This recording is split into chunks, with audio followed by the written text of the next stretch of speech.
Welcome to the Slade Ham Experiment. I'm your host, Slade Ham. It is good to be back in the midnight spaceship. Blue lights surrounding me, squeaky captain's chair and all. Cheers. I got some tea. Not quite Earl Grey hot, but in celebration of the end of Picard, I'm drinking tea in my captain's quarters. I'm a nerd. I just got back from Africa, and tonight we're going to talk about it. I am exhausted. I am beat. I will tell you about the trip home in a moment, but I need to get it all out while it's fresh in my system. And you know by now that this podcast is more a repository for my brain for future reference than it is to entertain you. So for that, I apologize. Allow me to continue with my audio journal, shall I? This trip was remarkable. Let me start out by saying who joined me on this trip. I took another crew of comics. My good friend Chase DeRusso, who's been out with me before. Lisa Correo, who I have not seen since 2005 in person. So that was a long time coming. And then one of my dearest friends, Jerry Wayne Longmire, who I work with frequently here in Houston on the Whiskey Brothers and various other projects. So that's the crew. I already know it's an outstanding crew. I know this trip's going to be fantastic, but I also don't know some of the places we're going. We began in Qatar, or as Jerry would call it, Qatar. I've been there, Al Udeid Air Base, many, many, many times, and the show was exactly what I expected it to be, spectacular. There's a huge outdoor pavilion that they have built out there called the Bra. It looks like two big, it looks like a bra. And we had about 500 people out there, and the show was extraordinary. It was a good way to kick things off. My good buddy Eddie Benute running the MWR department out there. But from there, it got real Africa real quick. We took where did we go? We flew commercial into Djibouti. Now, this airport has gotten jankier and jankier and jankier. First of all, let's get the old joke out of the way. Do you know where Djibouti is? If you don't, it's just south of Jabals. I apologize. I'm sorry. I don't know why I did it. It's in my blood. I've been there so many times, I don't know what to do. I was trying to count the tours. I was there in 2007, 2009, 2011, 14, 15, 17, 18, and now 2023. And Djibouti is a terrible place to visit. Let's just say that right now. I've watched that place since it was a line in the sand and a bunch of tents. Djibouti is nobody knows about the country. It's a tiny little space up in the Cape Horn of Africa next to Ethiopia. It's on the Persian Gulf, and it's a poor country, except for the leader, who happens to be very, very, very rich. Weird how those things work. Most of the time, the men and women stationed there can't get off base, so it's a bit of a prison. And there's a big bar there called 11 Degrees North, and the woman who runs it right now, Christina, is fantastic. My good friend Vic, who is Vikaram. How do you pronounce Vic's name? I always say Vic-san. Maybe it's a Vikaram. I'll call him Vic. He's Indian. He's my buddy.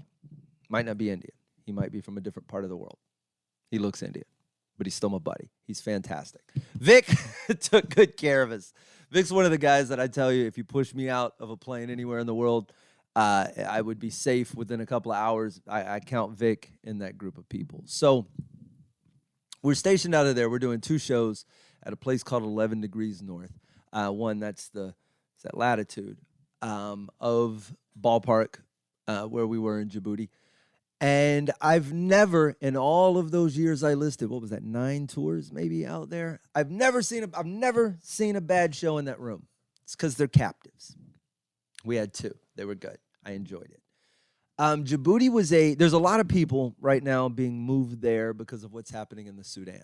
So that will be a bit of a staging area. It's sort of the biggest base in all of Africa. These other little spots we went to, and I will tell you about, aren't very publicized, certainly not the kind of places you would stage command out of. while I was there on this trip, I got to see, what is her name? Major General Jamie Shawley. She gave a speech in 11 Degrees North during the day while I was there, and I had to pop over for some other business and got to hang out and listen to her kind of rally up the troops. It was a cool accidental experience. From Djibouti, we went down to Kenya.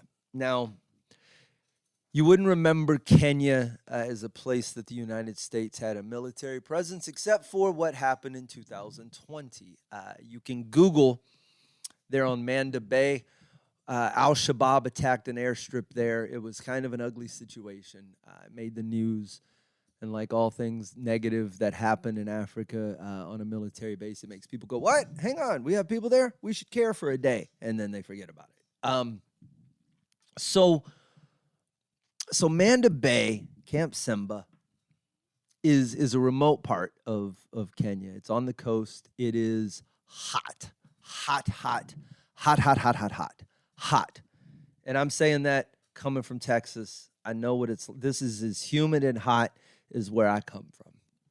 And the sense of community in a place like that, remarkable, yeah, because I'm making a remark about it. It is remarkable in every sense of the word. The way people come together in a scenario where the temperature is beating you down. Most people are living in tents. The dining facility there chugs along, churning out the best food it can.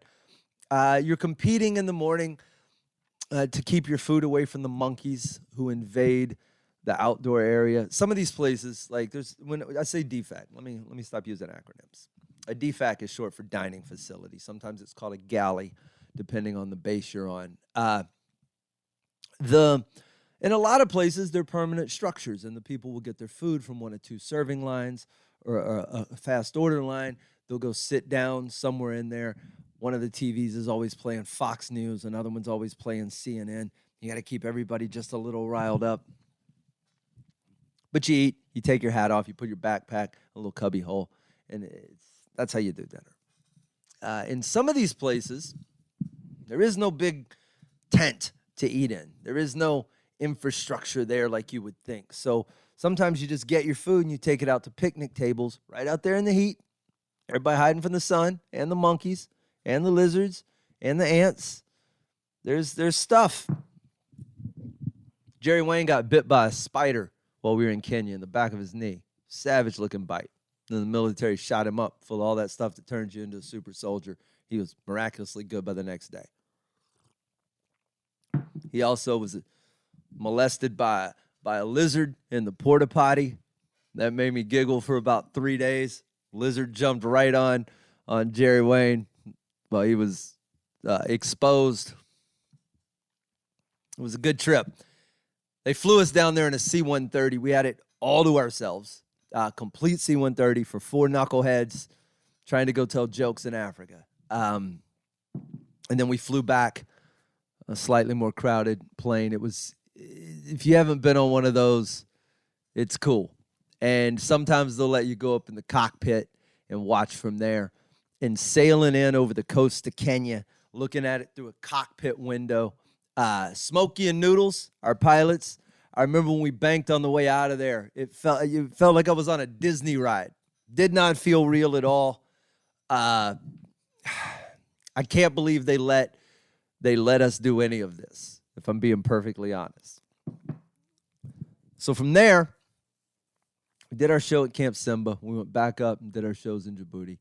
We hung out with the guys who put the boats in the water, handle a lot of that piracy stuff out in the Persian Gulf. So when somebody comes up going, I am the captain now, these dudes in their boats take them out. Went around to the quick response force. Saw those guys. They're the ones who have to handle things quickly. I'll tell you some stories about some more of those guys in a bit. From there, we went up to Egypt. Now, in Egypt, there's a North Camp, there's a South Camp. And they're multinational forces and observers. So it's not just the United States. For instance, in South Camp, our point of contacts, Oh, what was his name? I'm going to forget them all. There were so many. Sergeant Duncan. What was Duncan's first name? Fantastic dude. Canadian. He took great care of us. He's out of Alberta, so maybe I'll connect when I get up there. He took care of us down on South Camp. We went up to North Camp. In North Camp, it's about 15K, maybe 16K. I could be off on the math, from the Gaza Strip. The Egyptian army, boy, the way they handle terrorists is some cold-hearted shit.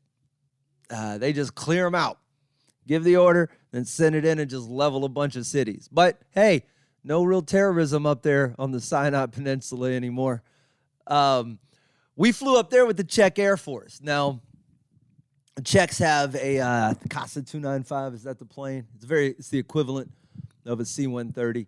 They put us on that with a group of soldiers who were going up there to soldiers and airmen who were going up there to compete in this contest. So watching these guys haven't been to 48 hours and no sleep on the way back. And they just all get on the bird and they're eventually just crashed out. And we're just comics. I'm trying to read my Kindle while the plane's banking. Everybody's looking at, what are y'all doing here? You guys don't look like military. We really don't look like military. Both the shows that we did on the Sinai Peninsula were fantastic. There wasn't a bad show. We did 8 shows on this entire tour. I'm going to keep saying they were fantastic because every single show was fantastic. The one down near South Camp had a little bit more laid-back atmosphere. It's right on the Red Sea. These guys have access to a reef and a reef system that is one of the most incredible in the world. For sure that side of the world, that hemisphere, the Red Sea reefs are beautiful. When I went up, we stayed in South Camp. We didn't stay on base. We stayed in a hotel, Stella di Mare. What language do they speak up there? Why is that in? Is that in Italian or French? Spanish, maybe? I don't know. I think it means Star of the Beach, Stella di Mare. And it was it's got to be Italian because there were a lot of Italians there. There were also a lot of Russians there. It's a very heavily Russian resort. And I like the Russians. The Russians, I have said before, they talk with no emotion in their face. They are so fun for me to watch. No matter, hello, this is me very happy. Look at me, this is me very sad. There is no difference. So I was down for it, but boy, they heavily influenced the breakfast buffet. A lot of non-meats. Didn't suck, but I'm not eating all this bread right now. And the whole thing was like 30 different kinds of bread, and then some little Vienna sausages, and then some eggs served by a guy who really liked Russians and not anybody else. It was really a good stay. The most beautiful part about it, that particular hotel is attached to a dive shop, and I got to get in the water and do some diving in the Red Sea, something I'd never done before.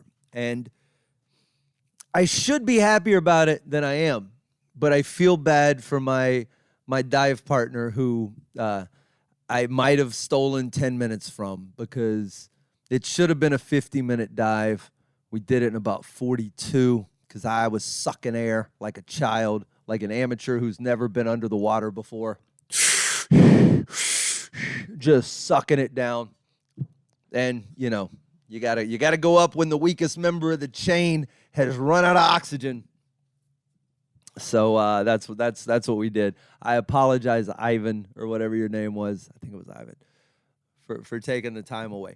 Giant grouper, tons of beautiful little small fish. There was a big puffer fish that was tucked up underneath one of the corals. I needed to be underwater again. I managed to get it done. One of the things in Djibouti and Kenya, and also up in Sharm el-Sheikh, that I noticed, and it made me very happy. And do I have? There's somewhere.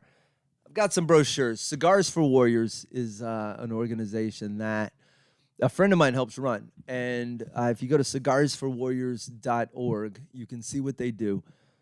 Every place I went, the firefighters out in New York, all the cats down in Camp Simba, I smoked a cigar with the commander of Camp Simba, all of them from Cigars for Warriors, and I didn't recognize the reach before I got out there. But my God, that program is helping keep some dudes sane.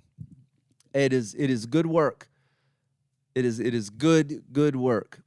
They are sending really good cigars out to men and women who absolutely need the break, and I just it's a good charity. So I condone it. I rubber stamp it. I know for a fact that those cigars are making it out to those men and women, and the occasional comic who smokes one with those men and women. Thanks for what you do, RJ. From there, from the Sinai, we went back down to the Sahara and to a country called Niger. It's French. You may pronounce it Niger if you've seen the map. Niger. The Sahara Desert, whew, if you're going to be stationed somewhere, that is basically the end of the world. We started in the city called Niamey. Now, the first time I'd been there was Air Base 101 and Air Base 201. And Air Base 101 there in Niamey it's a Nigerian, it's not Nigerian. It's a base that belongs to the military of Niger. And we share a big part of it. Now, the Italians are there, the Germans are there, and it all forms one big happy community. And the French, I learned, are there. I took a shot at the French military, and base command really enjoyed it. It was kind of funny to me. I got thanked by the commander. I won't mention any names, but the commander of down in Agadez, who was up, Commander 201 down in Agadez. He went up to the air base they had some awards to give out. He was doing some things, so he was at both shows at Niamey and Agadez, and I took the shot at the French guys, lovingly so, totally playful. And then when we got back down to Agadez, he came up to me and was like, "Thank you so much for saying that. Someone needed to." So, Niamey, Sergeant Brayson Robinson, my buddy, man, runs a good ship. And you don't realize, I mean, this stuff is out of sight, out of mind to people like us. We're over here, we're plugging away. We say we got troops overseas. I don't know what you picture. I don't know what goes through your head. Used to be for me, I just had this nebulous building where they stayed, and I pictured them doing push-ups and some exercises, and then they ate and they drank, and then my memory didn't really, my imagination didn't fill in too many more blanks past that. Well, there's a lot to do while you're out there. And by do, I don't mean to entertain yourself. I mean stuff that's got to get done. MWR is morale, welfare, and recreation. There's also services. Somebody's got to handle the bathrooms and the lodging and the beds and the food and all of these things that are required for someone to stay alive and sane in the Sahara Desert. And this dude does it all. Everything. Mortuary services. When a Marine was killed in action and his body passed through there, that's part of their job too. And taking care of people like us who are coming to visit. So setting up the area for us to perform, big flatbed truck. They built some stairs for us to go up. They brought the beer out so a couple of these guys could drink a couple of beers. They're on a very ration system. But they all stacked up, and he did everything he could to make sure we had a wonderful trip there. And I think the show reflected that. I think the people were happy, as happy as they should have been based on the way we felt while we were out there. The commander there, Commander Fuson, Colonel Fuson, sorry, I'll mess up the lingo. Fantastic dude. But we go from there down to Agadez. And Agadez is the butthole of the world, and I'm probably being insulting to buttholes. This place, the country itself, Niger, is in the bottom 5 in terms of richest countries. It's the poorest of the poor. I heard 3rd, I heard 5th, I heard 1st. It probably varies based on which country's holding the only dollar that exists. It's terrible. It's hot. It's dusty. Miserable. Made better by the people. Tech Sergeants Miller and Bile. Two of the most incredible women I've ever met. Two of the most caring women I've ever met. Two people who are taking care of what I will tell you flat out is the end of the supply chain. There is nowhere else to go when you get to Agadez, Niger. If you see it from the air, you'd be astounded. You'd see things that look like, well, that looks like where people used to live, except they still live there. And in this base, they've done a very good job of slowly building everything up. They do have a dining facility now. But what they have, more importantly, is a team of people who kick ass. I learned something about community while I was out there. I saw things that would have been terrible if it weren't for the people involved. And they went out of their way to make us comfortable, to make us feel welcome, things that they shouldn't necessarily have been doing for people who were out. We're trying to do our jobs. So that, to me, was heartwarming. And by the time we got to the show, it was evident that their attitude had bled all over every member of that base. Probably 300, 400 people came out there. There's only 700 or so on the whole base. We had half of them, easy. The other half were working. They stacked up under the gazebo, which is just kind of a thatched structure out there. They built us a stage and also stairs. I think the engineers were just bored, happy to do something on their off day. I don't know. It was such a killer setup. We were so kindly taken care of that I'm not even sure how I'd ever thank them. Nobody thinks about these people, right? You think about the men and women we're going to entertain, but the people who are taking care of those people also need a break. They also need to be taken care of. And it felt good to do that. I felt like we did some really good work. Every single one of those sites, all 8 of those shows, from Qatar to Djibouti to Kenya to the Sinai Peninsula, all the way down to Niger. I'm certainly omitting some people and some things. But my God, Sergeant Robinson, when you get to Texas, I'm taking you out and I'm feeding you, buddy. We had dinner of kebabs and chicken and rice up on this rooftop on the last day. And we just talked. We cut up. We hung out. All of the commanders were fantastic. One of the things about this, I remember, we were down in Agadez and we're eating lunch, and you heard a siren go off. It's just an ambulance siren or a fire truck. Nobody really knew. And out there, there are no test drives. You hear something's happening, and there's a quiet buzz, and then suddenly they go, it was something at the gate, but it wasn't nobody was coming in. Turns out, I found out later that evening, the colonel had gotten up in the middle of the show and left. And I'm the one who runs the tour. I wasn't on stage yet, but I got a little concerned. What's going on? Did something happen? Did somebody mess up? And then I caught him right before I think Jerry was on stage. He had come back. He had a somber look on his face, and turns out there was a motorcycle incident. One of the members of the army of Niger had his leg was bad shape, and part of their crew had to go do triage. So there's like 7 guys who couldn't make it to the show when it started, who were working on this guy's leg. It turns out it had to be amputated. They sent him into the city because that's what you have to do. He's not part of our military. But then I told him, I said, man, bring those guys over to catch the end of the show. We'll talk, we'll hang out, we'll talk. I didn't know what to say. What do you say? I felt clueless and stupid and quiet.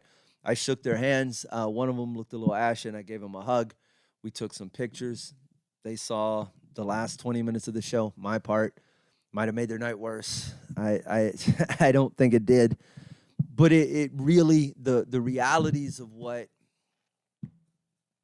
you got to deal with being out there just kind of smacked me right in the face. My job, what's the worst that happens? You don't laugh.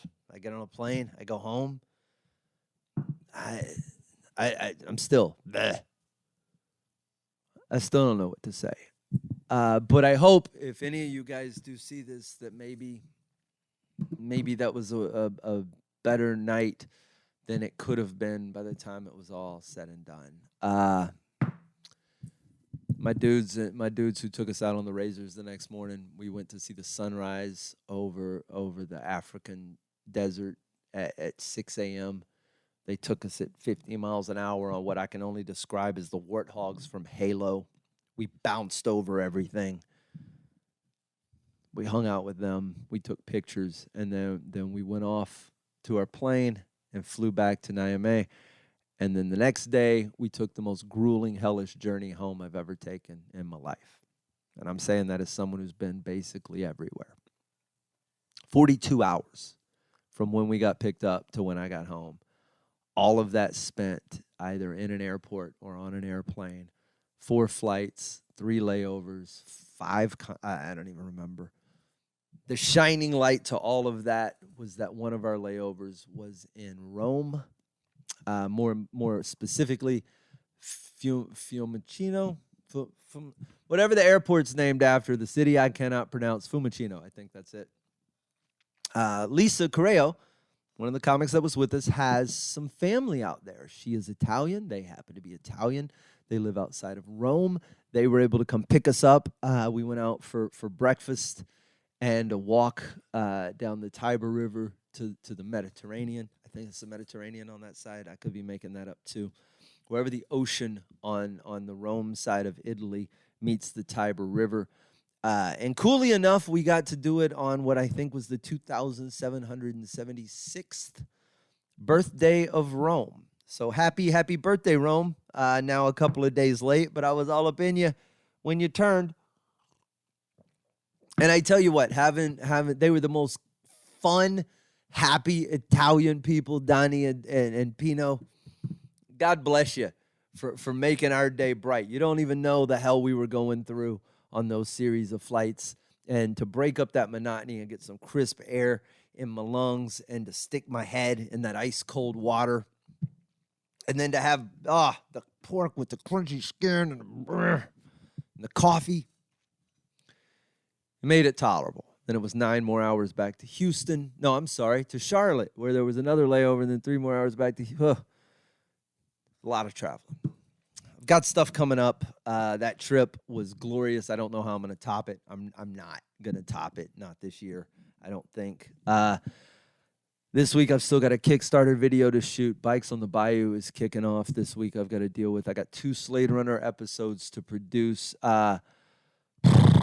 Stuff all week long. Pay attention if you want to be part of what I'm building. I've got a comedy special we're going to be shooting at the end of this year, closer to the fall. You can help out with that. When that Kickstarter is all announced, I'll likely be on a bunch of podcasts talking about things leading up to that. If you know a podcast I'd be a good guest on, send them a message. Tell them to reach out. Give me the information. I'll reach out to them. It's going to be a cool year. This trip is one for the books. Very special thanks to all of our contacts, including Tech Sergeant Saxton in Kenya. That's whose name I forgot. Bryson, I'll see you when you get here. The rest of you, I'll see you another time. Do look up Jerry Wayne Longmire, Lisa Correo, and Chase DeRusso. Dear friends of mine that I just spent almost a month of my life with in some of the wildest places in the world. Thanks for coming with me. I'm back. Stuff to do, things to get to, and a more Slade Ham experiment soon.